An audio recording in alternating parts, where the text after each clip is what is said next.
오늘 은혜 받으실 하나님 말씀은 고린도후서 12장 7절에서 10절 말씀입니다. 신약 성경 299페이지에 있습니다.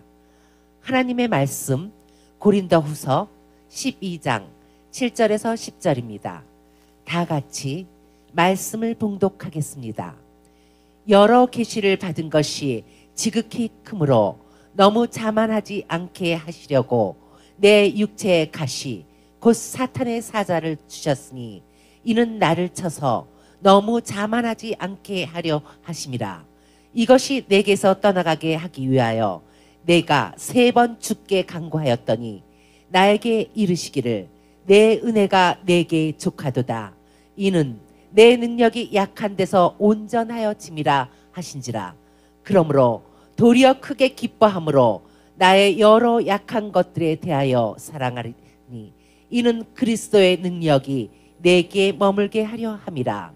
그러므로 내가 그리스도를 위하여 약한 것들과 능욕과 궁핍과 박해와 공고를 기뻐하노니 이는 내가 약한 그때에 강함이라.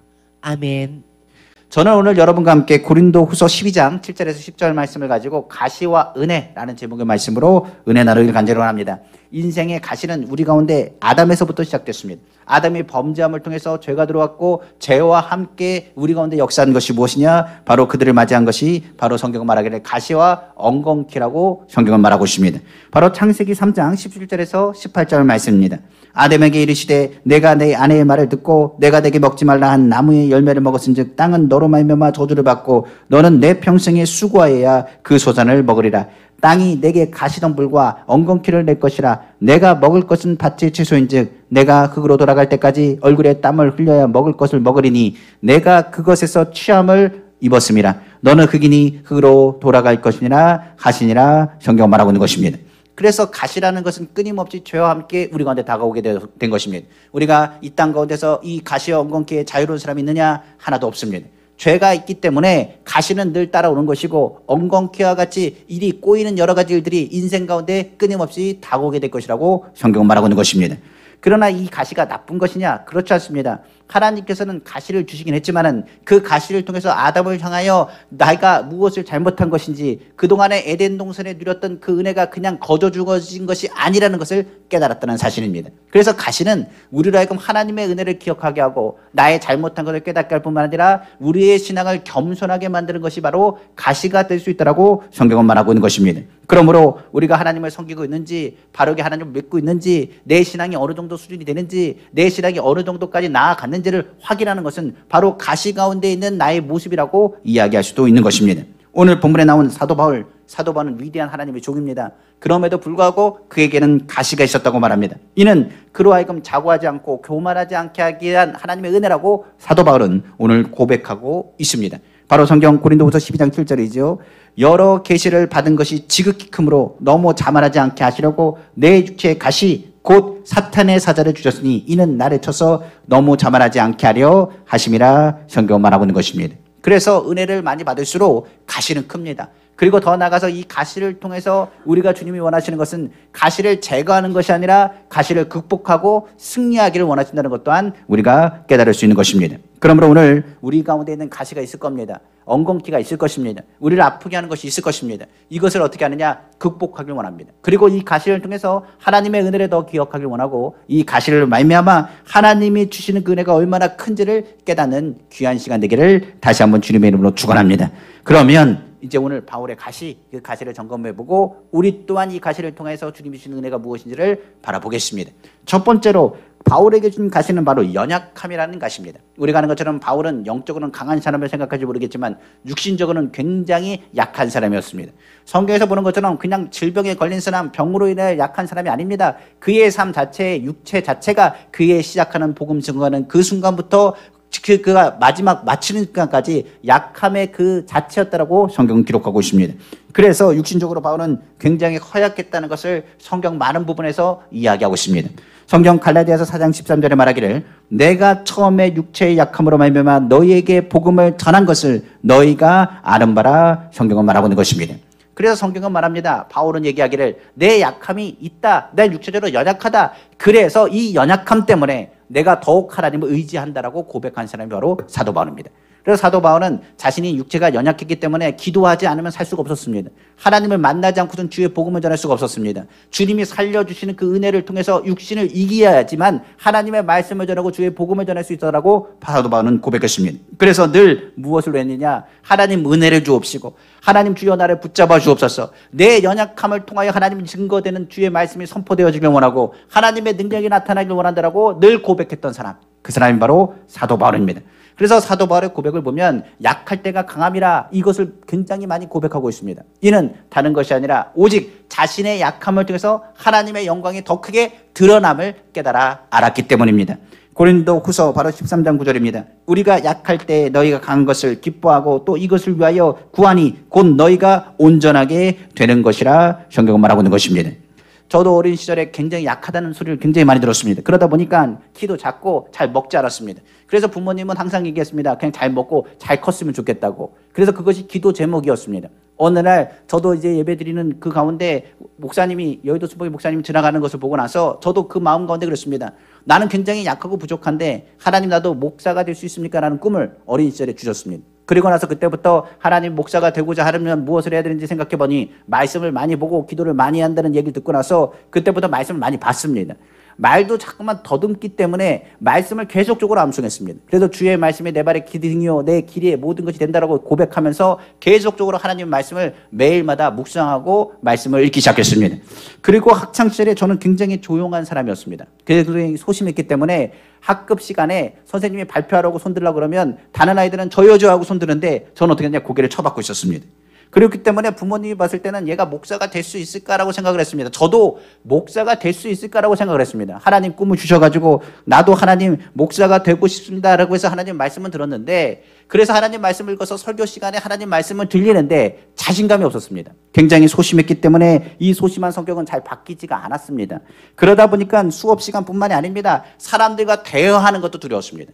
내가 말할 때 말을 더듬기 때문에 혹시나 나를 무시하지 않을까 나에게 뭐라고 하지 않을까 해서 대화하는 것 자체도 기피했습니다. 그런데 그 당시에 조용규 목사님이 설교하시는 그 말씀에 굉장히 큰 은혜를 받았습니다. 그때 뭐라 그랬냐? 하나님은 우리에게 용기를 주시고 꿈을 주십니다. 그러므로 여러분이 주의 말씀을 들을 때 하나님께서 여러분 가운데 주장하실 것이고 여러분들이 약할 그때가 강할 때라고 강력하게 말씀을 선포했습니다. 그래서 오히려 말하기를 내가 굉장히 약한 사람이었습니다. 그런데 주님이 나의 폐병을 치료하셨고 하나님께서 나와 함께 하셨습니다. 그래서 나를 강하게 하나님께서 세우셔서 주의 종 되게 하셨다라고 메시지를 선포해 주셨습니다.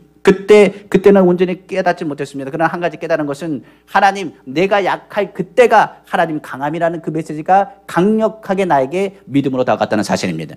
그때 설교 내용이 그거였습니다. 출애굽했을 때 이스라엘 민족을 하나님이 택하셨습니다. 그리고 이스라엘에게 말하기를 이스라엘을 내가 왜 택한 줄 아느냐라고 모세에게 말했습니다. 그리고 모세가 말합니다. 하나님 이스라엘을 왜 택하셨습니까? 물었습니다. 그때 말하기를 이스라엘이 강해서 내가 택한 것이 아니라 그들이 약하기 때문에 그들을 택한 것이라. 성경에 보면 우리가 아는 것처럼 이스라엘이 약하고 정말 별 볼 일 없기 때문에 하나님께서 이스라엘을 들어 쓰신 것입니다. 왜 그럴까요? 이스라엘 약하면 누가 자랑될까요? 하나님이 자랑됩니다. 하나님이 나타납니다. 그렇기 때문에 이스라엘이 하나님 앞에 약한 나라이기 때문에 하나님이 그들을 쓰셨고 이를 통하여 하나님이 붙잡으신 나라가 이스라엘이라는 것을 그들로 하여금 알게 한 것입니다. 성경에 기드온의 300용사가 있습니다. 처음에 기드온의 용사들을 뽑을 때는 많은 군대들이 모여서 내가 이스라엘 위해서 미디안과 싸우리라고 결정했습니다. 그런데 하나님께서 말하기를 너무 많다. 숫자가 많다. 계속 숫자를 줄이기 시작했습니다. 그리고 10,000명이 되기 시작했습니다. 1,000명이 되기 시작했습니다. 그런데 하나님께서 뭐라 하느냐? 기드온에게 말하기를 이것도 많다라고 말씀하십니다. 이것도 많다는 이유는 다른 게 아닙니다. 그들이 말하기를 자신들이 싸워서 미디안하고 승리했다고 말할까 하여 오히려 그들을 향하여 하나님께서 전적으로 하셨던 걸 깨닫게 하기 위해서 하나님께서는 몇 명만 남겨놓게 하느냐? 300명만 남겨놓게 하신 것입니다. 오히려 300명의 용사들이 미디안과 싸워서 크게 승리하게 됩니다. 그리고 이스라엘은 깨닫게 됩니다. 누가 하셨다고요? 그 승리는 하나님이 하신 것이다. 내가 한 것이 아니라 하나님이 하신 것이라는 것을 깨닫게 되는 것입니다. 저도 그렇기 때문에 그때 그 말씀이 얼마나 큰 믿음과 은혜가 된지 모르겠습니다. 그래서 약할 때마다 주님 앞에 기도했습니다. 하나님 나를 강하게 하여 주옵소서. 하나님 내 약할 때가 하나님의 영광을 드러낼 것입니다. 나같이 별 볼 일 없고 연약하고 부족하다 할지라도 하나님이 쓰신다고 하면 하나님의 영광이 드러날 것 아니겠습니까? 하나님 약할 때 하나님의 역사가 나타날 것 아니겠습니까? 라고 선포하고 기도했습니다.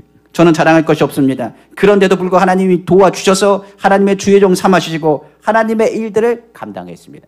진짜 약할 때 그것이 나에게 가장 강함이 된다는 그 메시지가 나에게 큰 믿음으로 다가왔기 때문입니다. 그러다 보니 지금 우리도 연약하다고 생각합니까? 아닙니다. 그 약할 때가 하나님의 영광을 드러낼 때입니다. 바로 바울이 고난 가운데 있을 때, 몸이 연약할 때 그 메시지는 정말 작은 목소리로, 죽어가는 목소리로 선포할지 모르겠습니다. 그러나 그 말씀에 뭐가 있었냐? 하나님의 강력한 능력이 나타났다고 성경은 기록하고 있기 때문에 그렇습니다. 얼마 전에 어느 분이 저에게 이렇게 물었습니다. 목사님 굉장히 작고 약해 보이는데 말이 얼마나 빠른지 원고는 보고 읽으십니까? 라고 저에게 묻습니다. 제가 그랬습니다. 잘 봐주신 것이 너무나 감사합니다. 그러나 저는 이렇게 얘기합니다. 저는 능력이 없습니다. 굳이 능력이 있다면 주님이 내가 너무 약해서 나를 도와주시는 것밖에 없습니다. 제가 그래서 아침에 일어날 때마다 기도할 때마다 뭐라고 기도하느냐? 하나님 도와주십시오. 하나님 붙잡아 주십시오. 하나님 말을 더듬고 정말 연약한 가운데 있는데 하나님 나를 붙잡아 주고 인도해 주십시오. 하나님이 역사해 주시면 하나님 아버지 강단에 서고 주님이 인도하시면 주의 말씀대로 하나님 일들을 감당하겠다라고 고백한 것밖에 없습니다. 그러니까 내가 자랑할 것은 아무것도 없습니다. 약한 자를 쓰시는 하나님께 영광 돌릴 뿐입니다. 이게 저의 메시지였습니다. 제가 사역하면서 늘 고백했던 기도고 개척하면서도 늘 기도했던 고백이고 지금 이 순간에도 늘 고백한 것은 하나님 나는 약합니다. 주님이 강하게 되어주셔서 오늘도 하나님의 강력한 하나님의 성령의 역사가 약한 자를 통하여 강한 하나님의 역사로 나타날 수 있다라고 선포하며 기도할 뿐입니다. 바울도 동일합니다. 그가 아침에 일할 때 얼마나 몸이 아프겠습니까? 몸이 힘들고 괴로울지도 모르겠습니다. 그럼에도 불구하고 그런 얘기합니다. 주님 나는 약합니다. 이 약할 때가 주님의 영광을 더 크게 드러낼 거라고 고백했다는 사실을 기억하시기를 주님의 이름으로 축원합니다. 자, 두 번째로는 능욕이라는 가시가 있습니다. 능욕이라는 말은 우리가 하는 것처럼 업신여기고 욕되게 여기다, 이를 무시하고 모욕함을 당한다라는 뜻을 바로 능욕이라고 말합니다. 그래서 성경에서 말할 때는 이 복음을 전하는 자리에 같이 오는 것이 바로 뭐냐? 바로 능욕입니다. 그러니까 한마디로 말하면 복음을 전합니다. 예수 그리스도를 믿으십시오. 주님이 여러분과 함께 하십니다. 여러분들의 별명을 치료하십니다. 여러분을 부욕케 하십니다. 주님이 여러분을 축복하십니다. 복음은 하나님의 복된 소식입니다. 선포할 수 있습니다. 그런데 사도 바울을 보십시오. 사도 바울은 병에 걸려 있습니다. 항상 허약한 사람입니다.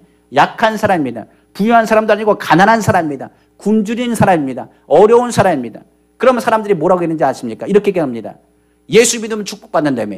그런데 너희 모습을 보니까 저주받은 것이지 그것이 어떻게 축복이냐고, 가난 아니냐고. 그리고 너가 하는 행동을 보면, 너의 말과 너의 행동과 너의 모든 것을 보면 정말 너가 전하는 메시지와 복음이라는 그 메시지가 있다면 나는 받기를 거절하겠다고. 그래서 이걸 뭘 얘기하느냐? 능욕이라고 말합니다. 예수 믿는 사람이 뭘 저래? 예수 믿는 사람이 저렇게 가난해? 예수 그리스도를 믿는 사람이 저렇게 어렵게 살아? 예수 그리스도 사람이 맨날 아프다고 그래? 그 말이 바울에게는 어떤 상황이라고요? 능욕을 받는 상황이라고 이야기할 수 있습니다. 이 능욕, 바로 구약에는 욥이라는 사람을 통해서 우리가 잘 알 수 있습니다. 욥이 부유할 때는 친구들도 많았습니다. 많은 사람이 욥을 어떻게 했냐? 존경했습니다. 욥이 등장하면 젊은 사람부터 나이 든 사람까지 어떻게 했냐? 굽신굽신했습니다. 머리를 숙였습니다. 그런데 욥이 하나님의 시험을 통해서 재앙이 들어오고 어려움이 닥쳐왔을 때, 그의 몸이 상했을 때 많은 사람들은 뭐라 그랬냐? 욕했습니다. 저주했습니다. 그 아내 가족마저도 뭐합니까? 욕하고 그를 하나님을 떠나라고 말할 정도로 그를 비난했습니다. 그런데 욥은 그런 와중에서도 하나님을 경외하며 하나님께 예배했다라고 성경 기록하고 있습니다. 그런데 성경은 말합니다. 사도 바울도 안 그렇겠습니까? 사도 바울은 문화생 중에 문화생이었습니다. 어떤 사람이냐? 가말레의 문화생이나 굉장히 똑똑한 사람이었습니다. 그런데 많은 사람들은 뭐라고 얘기하지 않습니까? 이 사람이 너무나 공부를 많이 해가지고 정신이 돌았다, 미쳤다, 정신병자다 라고 얘기한 사람들이 바로 유대인들과 그쪽에 있었던 많은 사람들의 메시지였습니다. 그러니까 사도 바울이 몇 가지 언어를 합니다. 외국 언어도 하고 굉장히 똑똑하고 박식한 사람이라 저 사람이 예수 때문에 미친 사람이 되었고, 그가 정말 부유한 사람이었는데 그 부유한을 배설물로 여기면서까지 주의 복음을 전하며 저렇게 어렵게 산다라고 하면서 손가락질 당했다는 이야기입니다. 그런데 사도 바울은 뭐라고 얘기하지 아십니까? 이 능욕받을 때가 나에게 뭐가 된다? 하나님의 복음을 전한 적합할 때라. 오히려 이 능욕이 오히려 뭐 하느냐? 주의 복음을 전하고 주의 복음의 역사가 나타날 때라고 선포한 사람이 누구냐? 바로 사도 바울이었다고 성경 기록하고 있는 것입니다. 한번 보겠습니다. 데살로니가서 2장 2절입니다.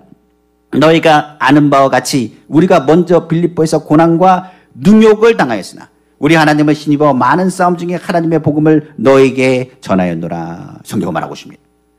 예수 믿으면 능욕받은 것은 당연한 것입니다. 예수 믿는데 너희 삶에 뭐 하느냐 손가락질 당하는 것 당연한 것입니다. 너의 삶을 하면 보라라고 이해한다고 한다면 당연한 것입니다. 그러나 이 능욕이 무엇이 되느냐, 그 사람을 통하여 내 신앙 가운데 있는 신앙의 성숙함이 어느 정도인지를 깨닫게 하는 순간인 것을 우리는 알아야 됩니다. 사도 바울이 어떻게 하는지 아십니까? 그를 저주하는 사람, 능욕하는 사람, 손가락 차는 사람을 향해서 얘기했습니다. 저들의 잘 알지 못합니다. 저들의 일대를 용서해 주십시오. 주님, 저는 예수 믿는 사람입니다. 저들이 나를 미워합니다. 그런데 나는 저들을 사랑합니다. 저들이 나를 저주합니다. 그런데 나는 저들을 축복합니다. 저들이 나를 박해합니다. 그러나 나는 참고 인내하며 그들을 위해서 기도합니다. 세상에 나를 만물의 찌꺼기같이, 쓰레기 찌꺼기같이 여깁니다. 그런데 저는 오히려 기쁩니다. 오히려 이걸 통해서 주님이 드러나시고 하나님의 영광이 드러나길 원합니다.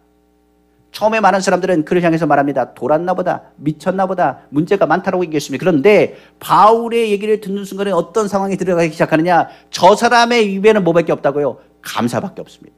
저 사람의 입에는 뭐밖에 없습니까? 축복밖에 없습니다. 저 사람의 입에는 뭐밖에 없느냐? 사랑밖에 없습니다. 그가 늘 예수님을 증거하면서 예수님의 성품을 드러내는 그 모습을 통하여 많은 이들이 얘기합니다. 만물이 찌꺼기같이 여김을 받고 능욕을 당하는 그 순간에 어떤 사람은 예수님을 만났다는 사실입니다. 그래서 사도 바울은 늘 뭘 얘기하느냐, 나의 모습이 이렇게 능욕당하고 고난당하느냐, 그러나 나처럼 많은 사람들 향해 축복하고 사랑해라. 그리고 나의 이 능욕을 통하여 오직 주의 복음을 전하라. 그러면서 말하기를 여러분들도 나처럼 본받는 자가 되길 원합니다라고 고백했던 것을 성경 기록하고 있는 것입니다. 한번 보겠습니다. 고린도서 4장 11절에서 16절 말씀입니다. 바로 이 시각까지 우리가 줄이고 목마르며 걸벗고 매맞으며 정처가 없고 또 수고하고 친히 손으로 일을 하여 여기 능욕입니다. 모욕을 당한 즉 축복하고 박해를 받은 즉 참고 비방을 받은 즉 권면하니 우리가 지금까지 세상의 더러운 것과 만물이 찌꺼기같이 되었도다. 내가 너희를 부끄럽게 하려고 이것을 쓰는 것이 아니라 오직 너희를 내 사랑하는 자녀같이 권하려 하는 것이라. 그리스도 안에서 일만 스승이 있으되 아버지는 많지 아니하니 그리스도 예수 안에서 내가 복음으로써 너희를 낳았습니다. 그러므로 내가 너희에게 권하노니 너희는 나를 본받는 자가 되라. 성경은 말하고 있는 것입니다. 그러니까 성경에서 말한 것처럼 이렇게 얘기합니다. 많은 사람들이 능욕당하는 바울이 축복하고 예수 이름을 의지하고 예수 그리스도를 사랑한다고 말하는 그 말을 통해서 많은 사람들은 얘기합니다. 처음에는 바울이 미쳤나 보다라고 얘기하다가 이렇게 얘기합니다. 예수님을 얼마나 사랑했는지로 말이 바뀌기 시작합니다. 그러니까 예수 그리스도만 증거하고 예수 그리스도만 축복하고 예수 그리스도를 나타내며 예수 그리스도가 하신 것처럼 누굴 부르러 왔다고요? 죄인을 부르러 왔습니다. 연약한 자를 일으키러 오셨습니다. 하나님이 여러분들을 사랑하십니다. 능욕 중에서 오히려 약한 자를 붙잡아 주십니다. 주님의 여러분들의 사랑을 공급해 주는 그 메시지가 그 능욕 가운데서 복음과 함께 그들 가운데 흘러갔다는 사실입니다. 그러니까 믿는 사람은 달라야 됩니다. 예수님이 십자가 달리셨을 때 저들을 알지 못합니다. 죄에 대해서 비방하고 욕하는 사람이 있을지라도 예수님은 그 가운데 하나님 안에서 예수 그리스도는 축복하셨습니다. 그 말을 듣고 한 영혼이 구원을 받았습니다. 의뢰받은 강도가 단순히 의뢰받은 것이 아닙니다. 당신을 보니까 하나님 나라가 있습니다. 하나님 나라가 있습니다. 당신이 하나님 나라 갈 때 나를 기억해달라고 기도하며 나아갔던 것을 우리는 기억할 것입니다. 우리의 능욕 가질 때 주님을 바라봤을 때 그것은 무슨 기회라고요? 복음을 전할 기회입니다. 세상이 나를 욕합니까? 그때가 뭡니까? 우리가 그리스도인임을 확실히 보일 수 있는 믿음의 모습을 보일 순간인 것을 기억하시기를 주님의 이름으로 축원합니다. 자, 세 번째로 궁핍이라는 박해가 있습니다. 사도 바울은 무엇을 하려고 하면 늘 궁핍과 어려움 가운데 있었다고 성경 말합니다. 바울이 얘기했을 때 성경은 봅니다. 배고픈 굶주림도 있고 자발적인 금식도 있지만은 우리가 하는 것처럼 자발적이지 않은 억지로 하는 금식도 있습니다. 그러니까 굶을 수밖에 없는 상황을 성경은 기록하고 있습니다. 그가 잘못한 것이 아님에도 불구하고 감옥에 들어갔으며 풍랑을 만나 배가 파손되었으며 고난을 수많이 겪었으며 어려움에 놓이며 주의를 하다가 굶주렸던 일들이 얼마나 그의 상관에 많았는지 모릅니다. 그런데 기억해 보십시오. 사람이 굶으면 뭐만 생각나냐? 먹을 것만 생각납니다. 목이 마르면 뭐가 생각하느냐? 물 마실 것만 생각합니다. 예를 들어 화장실이 급합니다. 그럼 뭘 생각하느냐? 화장실이 어디 있는 것, 그것만 생각납니다. 누가 무슨 말해도 들리지 않습니다. 그런데 사도 바울은 굶을 때마다 누굴 생각했느냐? 예수님을 생각했습니다. 그러니까 다른 것이 들리지 않습니다. 지금 내 상황 가운데 모든 것이 우겨싸움을 당하고 있습니다. 어렵습니다. 고난과 궁핍 중에 있습니다. 그러나 그때가 나에게 은혜인 것은 그럴 때일수록 누구만 생각난다고요? 예수님만 생각납니다. 베드로가 물에 빠졌습니다. 누구만 생각날까요? 제자들이 생각납니까? 사는 사람이 생각납니까? 아닙니다. 예수님만 생각납니다. 그래서 말합니다. 주여 나를 건져주옵소서. 주님 나를 살려주옵소서. 사도 바울이 궁핍할 때마다 외친 것이 뭡니까? 주여 나를 살려주옵소서. 배고플 때마다 주여 나를 건져주옵소서. 그것이 바로 사도 바울에게는 은혜였다라고 성경 기록합니다. 그러다 보니 그가 예수 그리스도를 만나 항상 기억할 것은 나는 능력 없는 사람이 아니라 예수 그리스도에서 만족하는 사람이요, 능력 있는 사람이요, 주님의 기쁨이 나에게 충만하다고 늘 고백했던 것이 사도 바울의 고백이 된 것입니다. 한번 보겠습니다. 빌립보서 4장 10절에서 13절입니다. 내가 주 안에서 크게 기뻐하면 너희가 나를 생각했던 것이 이제 다시 싹이 남이니 너희가 또한 이를 위하여 생각은 하였으나 기회가 없었느니라. 내가 궁핍함으로 말하는 것이 아니라 어떠한 형편이든지 나는 자족하기를 배웠느니 나는 비천에 처할 줄도 알고 풍부에 처할 줄도 알아. 모든 일 곧 배부름과 배고픔과 풍부와 궁핍에도 처할 줄 아는 일체의 비결을 배우느라. 내게 능력 주자 안에서 내가 모든 것을 할 수 있느니라. 성경 말하고 있습니다. 빌립보 교인들이 바울을 섬기고 있는 가운데 바울이 그것을 너무나 기뻐했습니다. 너희가 믿음에 성숙해졌구나. 많은 교회들이 나를 섬기지 않고 나를 비난하고 능욕하고 손가락질하는 데 불구하고 빌립보 교인들은 성숙한 신앙에 그 가운데 서서 오히려 감옥에 갇혀있는 바울을 생각하고 그의 어려움을 돕기 시작했습니다. 그러니까 바울이 얘기합니다. 너무나 기쁘다. 그런데 내가 기쁜 것은 너희가 먹을 것을 주고 너희가 나를 도와서 기쁜 것이 아니라 내가 궁핍한 가운데 채워져서 기쁜 것이 아니라 주님의 은혜가 너희 가운데 흘러간 것이 너무나 기쁘다. 나도 힘들지만 너희도 힘든 거 알고 나도 어렵지만 너희도 어려운 건 안다. 그러나 주님의 은혜가 이 가운데 있으니 내가 얼마나 즐겁고 기쁘지 않겠는가. 그리고 사도 바울이 뭐 한지 아십니까? 그때부터 기도하기 시작합니다. 뭐라고 기도하느냐? 하나님, 빌립보 교인들을 채워주옵소서. 그들의 모든 쓸 것을 풍성히 채워주옵소서. 하나님 아버지, 저는 없는 게 아닙니다. 하나님이 저에게 주신 은혜가 지금 빌립보 교인들에게 흘러가고 있습니다. 그 은혜가 동일하게 흘러가게 하셔서 그들로 하여금 주님 만나게 하여 주옵시고 그 가운데 하나님 만족하는 하나님의 은혜를 누리게 하시고 그들 가운데 주님의 기쁨이 나타나게 하여 주옵소서. 고린도 후서에 바울이 고백한 얘기 있지 않습니까? 우리가 그리스도의 은혜를 알거니와 부유하심으로써 너희를 위해서 가난하게 되심은 그가 가난하심으로 말미암아 너희를 뭐하게 하심이라? 부유하게 하심이라. 우리가 누구 안에 있다는 것, 궁핍하고 그가 어려울수록 예수 안에 있다는 것, 주님이 나를 붙잡아주고 살리신다는 것, 주님이 십자가 그 사랑을 통해서 궁핍 속에서도 우리가 다시 살 수 있는 은혜가 있다는 것을 깨닫게 한다는 사실입니다. 우리가 그래서 사방에 우겨싸움을 당해도 우겨싸움을 당하지 않습니다. 넘어지러 엎어지지 않습니다. 주의 손이 우리를 붙잡아 주십니다. 하나님 우리를 보고 계시고 우리를 도우시고 인도하신다는 것을 기억하시기를 주님의 이름으로 축원합니다. 잠언 30장에 보면 지혜서라고 말하는데 잠언 30장에 이런 기도문이 들어가 있습니다. 이렇게 되어 있어요. 내가 두 가지를 주께 구하겠습니다. 이게 잠언 얘기입니다. 나의 죽기 전에 주시옵소서. 곧 허탄함과 거짓말을 내게서 멀리하옵소서. 이 얘기는 쓸데없는 세상에 욕심 품지 않게 하옵소서. 내가 욕심 때문에 주님 앞에 멀어질까 합니다. 허탄한 생각, 허탄한 꿈, 거짓말을 내게 멀리하옵소서. 그게 첫 번째 기도입니다. 두 번째 기도 내용이 이겁니다. 나로 가난하게도 마옵시고 부하게도 마옵시고 오직 필요한 양식으로 내게 먹이시옵소서. 혹 내가 배불러서 하나님을 모른다 여호와가 누구냐 할까 하오며 혹 내가 가난하여 도둑질하고 내 하나님의 이름을 욕되게 할까 두려워함이니라. 그러니까 가난해서 도둑질하거나 잘못된 일에서 하나님 이름에 먹칠할까 하오니 가난하게도 마옵시고 내가 너무 부유해져가지고 하나님이 나를 도우셨다는 걸 잊어버리고 하나님과 멀리할까 하나님을 찾지 않을까 하오니 너무 부유하게도 하지 마옵소서. 그랬더니 어느 분이 이런 얘기 하더라고요. 그럼 부자 되지 말라는 얘기입니까? 물어보는 얘기가 있어요. 그런 의미가 아닙니다. 뭘 얘기하냐면 여기서 구하는 것은 가난하고 부유함을 얘기하는 것이 아니라 하나님 가난하고 부유한 것이 중요한 것이 아니라 주님이 주신 은혜를 잊어버리지 말게 하옵소서라는 얘기입니다. 내가 부자임에도 불구하고 하나님의 은혜를 기억하는 사람은 누구처럼 사용되느냐? 아브라함의 복을 누리는 사람처럼 삽니다. 욥이 가난한 사람 아닙니다. 욥은 부유한 사람입니다. 그런데 욥이 항상 기억한 게 뭐라고요? 하나님의 은혜를 기억한 사람입니다. 나의 부가 하나님의 은혜를 잊어버리게 한다면 그 부는 나에게 부가 될 수 없습니다. 그러니까 잠언서 얘기한 건 겁니다. 하나님 나를 궁핍하지 말게 앞서는 얘기는 하나님 아버지 나에게 은혜가 끊어지지 않도록 은혜를 베풀어 주옵소서. 빌립보 교인들 향하여 풍성하게 은혜를 채워 주옵소서.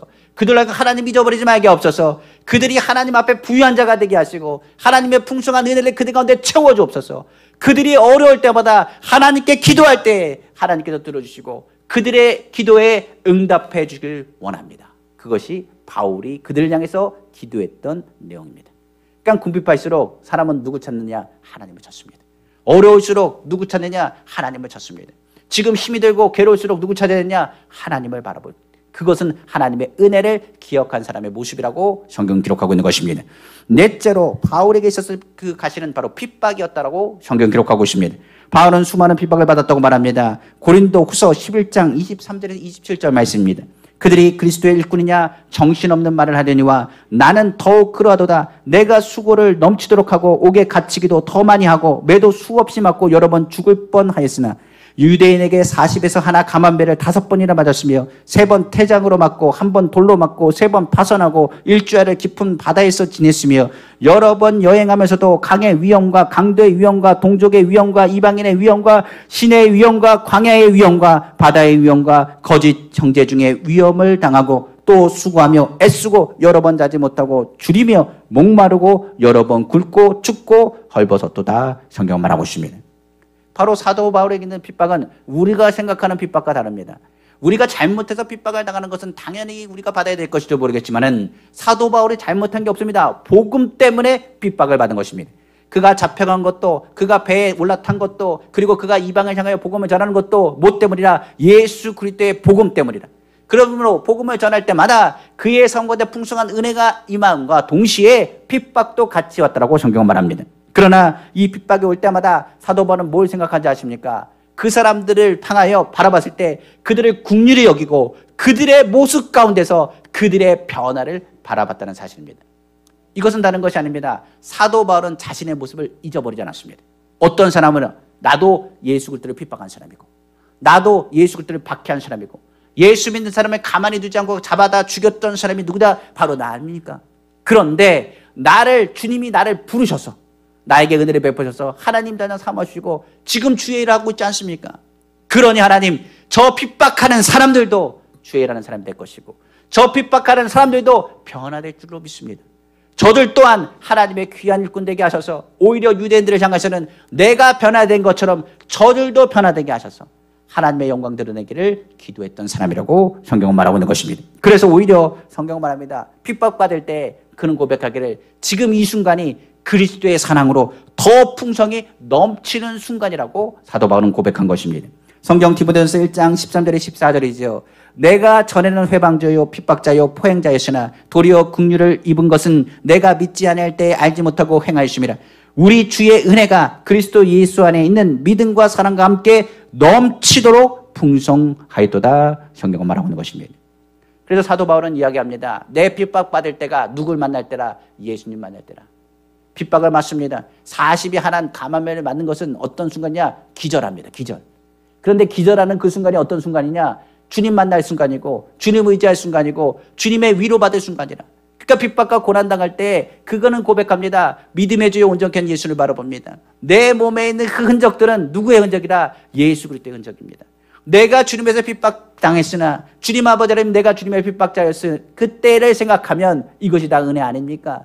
나도 저렇게 핍박했습니다. 나도 저렇게 그런 일들을 했습니다. 그러나 하나님 저들을 변화시켜 주옵소서. 내가 민족을 향한 사랑을 갖고 있고 이방인을 향한 주님의 사랑을 갖고 있습니다.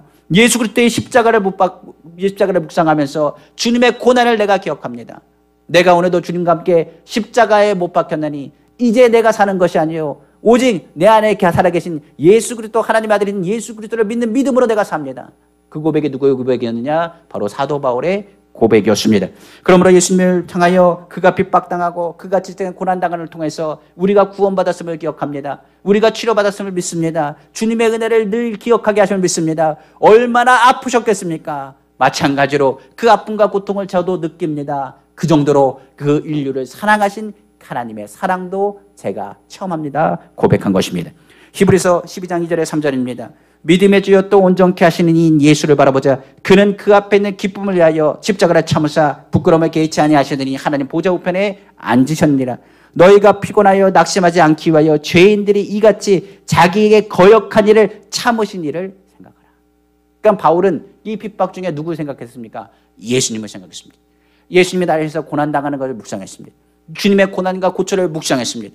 주님의 굶주리심을 묵상했습니다. 주님의 고난을 묵상했습니다. 그리고 그 은혜가 얼마나 풍성한지 이처럼 나를 많이 사랑하신다는 것을 깨닫게 되었더라고 사도 바울은 고백한 것입니다. 십자가의 고난, 우리가 겪는 것, 십자가의 흔적, 나에게 있는 것, 예수 죽음이 나의 죽음이 되고 예수 부활이 나의 부활이 되는 것, 주님이 핍박 중에서 복음과 함께 확실히 그 복음을 증거한 사람이 사도 바울이었던 것을 성경은 기록하고 있는 것입니다. 자, 마지막으로 가시가 있습니다.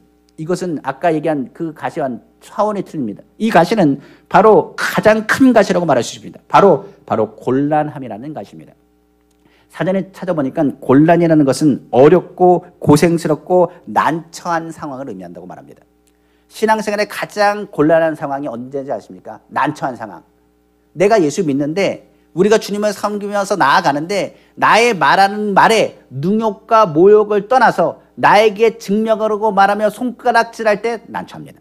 그런데 성경에서 보면 사도 바울은 어떤 사람이나 이미 아까 얘기한 것처럼 능욕 가운데 하나님 기뻐합니다. 주님의 능력을 믿습니다. 내가 지금 여러 가지로 너희 질병 가운데 있는데 하나님 살아계시느냐, 너 모습이 정말 가난하고 부유하다고 선포하는 것이 맞느냐, 그런 말에 그런 능욕에도 견딜 수가 있었습니다.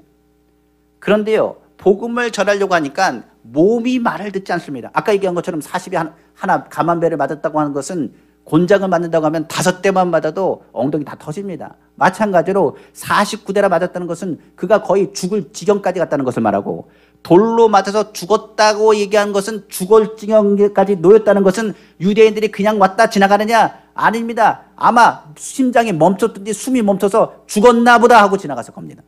그러니까 죽을 고통을 얼마나 많이 받았는지 성경에서는 뭐라 그러느냐, 안질이라고 얘기하지 않고 간질이라고 합니다. 간질.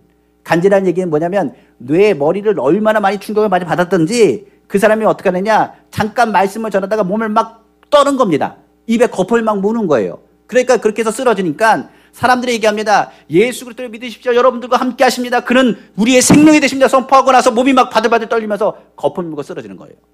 근데 이 간질 같은 현상 같은 경우 보면 은혜가, 많은 사람들이 얘기할 겁니다. 은혜가 안 된다고. 그러니까 사도 바울의 입장에서 그렇습니다. 주님, 정말 이럴 때 난처합니다. 주의 복음을 전하는데 갑자기 내 몸 가운데 내 마음대로 몸이 작용하지 않고 갑자기 막 떨리면서 쓰러지면은 하나님, 많은 사람들에게 은혜가 되지 않는다는 얘기를 얼마나 많이 듣는지 모르겠습니다. 그러면서 말하기를 넌 치료도 받지 못하고 복음을 전하냐고. 그래도 최소한 네 몸이라도 치료받아야 되지 않겠냐고 얘기하고 있습니다. 그래, 주님, 내가 딴 것 때문에 그런 게 아닙니다. 제일 난처한 게 이겁니다. 주님, 나는 주님의 은혜를 압니다. 주님이 나를 사랑하는 걸 압니다. 그런데 마음으로는 하나님의 법을 즐거워하지만은 육신이 따라주지 않습니다. 그런 말 하는 사람 많습니다. 주일 하고 싶은데 내 몸이 따라주지 않습니다. 마음으로는 하나님의 법을 즐거워하는데 몸이 안 따라줍니다. 그러니까 바울도 일어나고 싶습니다. 그런데 몸이 잡는 겁니다. 그래서 바울은 얘기합니다. 주님, 나는 마음은 원인데 육신이 정말 약합니다. 이 육신이 자꾸만 나를 건드려서 이기지 못하게 합니다. 우리가 아는 것처럼 영과 육이 있습니다. 싸우면 누가 이기느냐? 육이 이깁니다. 영은 절대로 육을 이길 수가 없습니다. 왜냐하면 이 육체를 이 땅에 갖고 있기 때문에 사람은 먹어야 되고 마셔야 됩니다. 그러니까 아프면 기도할 수가 없습니다. 힘이 들면 주님 앞에 나갈 수가 없습니다. 그게 굉장히 난처한 일입니다. 내가 믿음을 가졌다고 얘기하는데 난처한 상황입니다. 내가 주님 의지한다고 했는데 난처한 상황입니다. 그러니까 하나님, 이것만 좀 해결해 주십시오. 주님, 많은 이에게 복음을 전하겠습니다. 목숨 걸고 저 복음 전합니다. 주님, 하나면 하겠습니다. 주님, 나 붙잡아 달라고. 그러면서 기도했던 것이 사도 바울입니다. 그 기도의 내용에서 승리한 내용이 바로 로마서 7장 24절에서부터 8장 2절 말씀입니다. 오라, 나는 공고한 사람입니다. 아까 얘기한 것처럼 공고합니다. 난처합니다. 힘든 사람입니다. 얘기합니다. 이 사망의 몸에서 누가 나를 건져내? 너무 힘이 듭니다. 이 사망의 몸. 우리 주 예수 그리스도를 말미암아 하나님께 감사하리로다. 그래도 난 감사합니다. 그런즉 내 자신이 마음으로 하나님의 법을, 육신으로는 죄의 법을 섬기노라.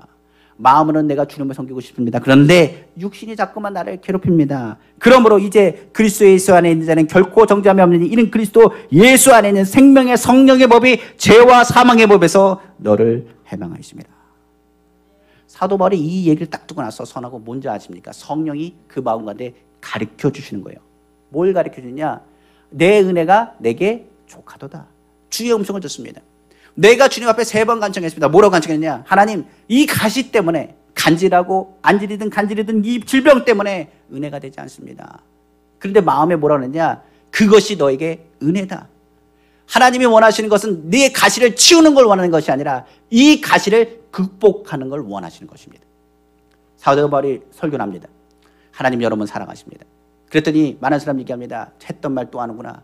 하나님 말씀 전하는 거 똑같이 얘기하는구나. 제가 담에서도 주님 받습니다. 그래, 담에서도 하는 거 우리가 안다. 많은 사람 얘기합니다. 또 어떤 사람은 얘기합니다. 바울이 설교하는 내용을 보면 했던 말 또 한다. 지루하다. 어떤 사람은 잠들려 자서 창틀에서 떨어진 사람도 있습니다.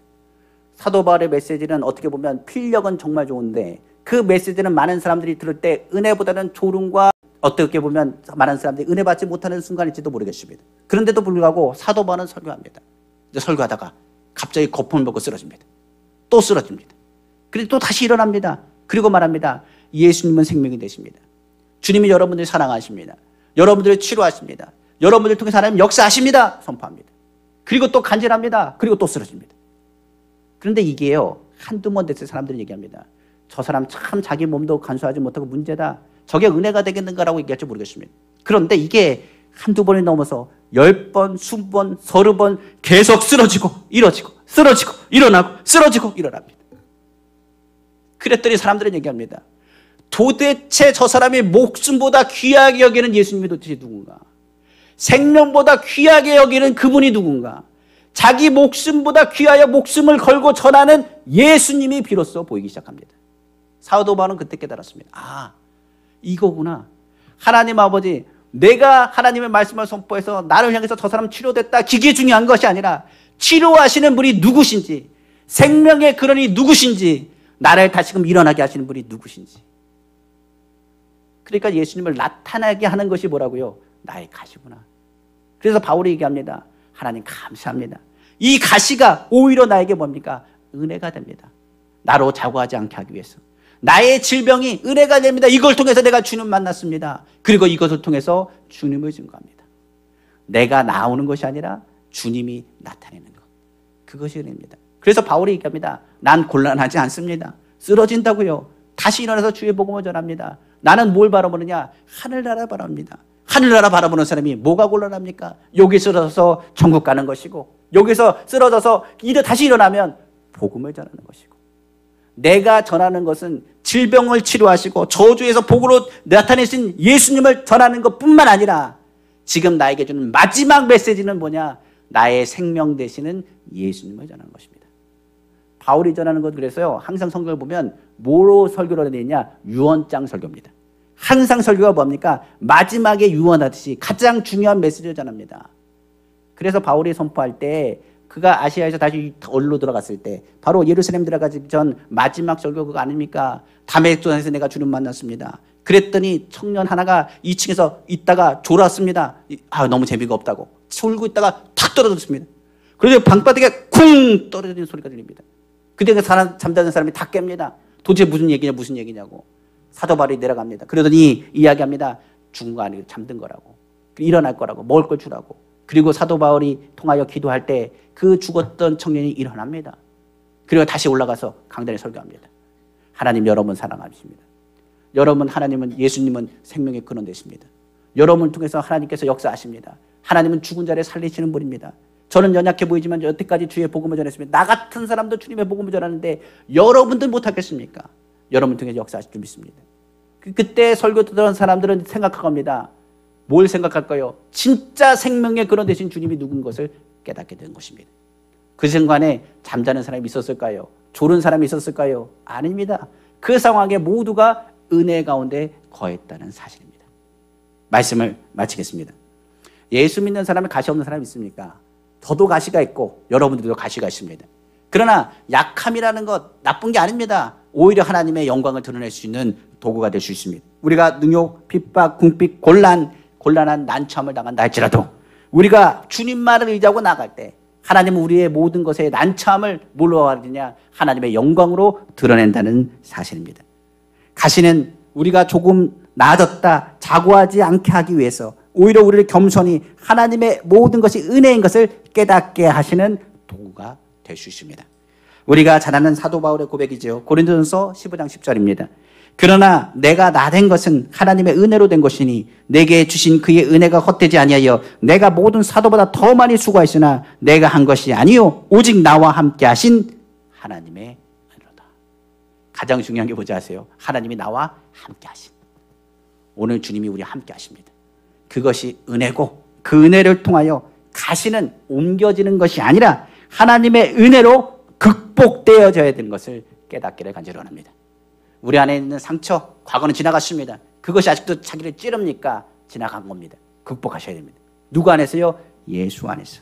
가시가 찔릴 때마다 엎드려 기도하시고 가시가 주님이 주는 뜻을 헤아려서 오히려 극복해가는 성숙한 하나님의 사람들 다 되기를 다시 한번 주님의 이름으로 축원합니다. 기도하겠습니다.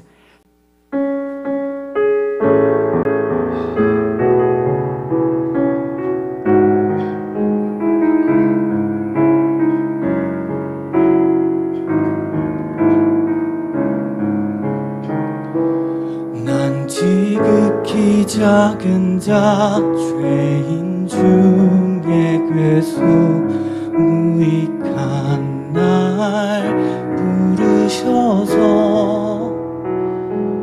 간절한 기대와 소망 부끄럽지 않게 십자가 전개 하셨네. 어디든지 가리라 주위에 서라면 나는 전하리 그 십자가 내 몸에 밴 십자가 그 보혈의 향기 온 세상 채울 때까지 살아도 주를 위해 죽어도 주를 위해 사나 죽으나 난 주의 것 십자가의 능력 십자가의 소망 내 안에 주만 사시는 것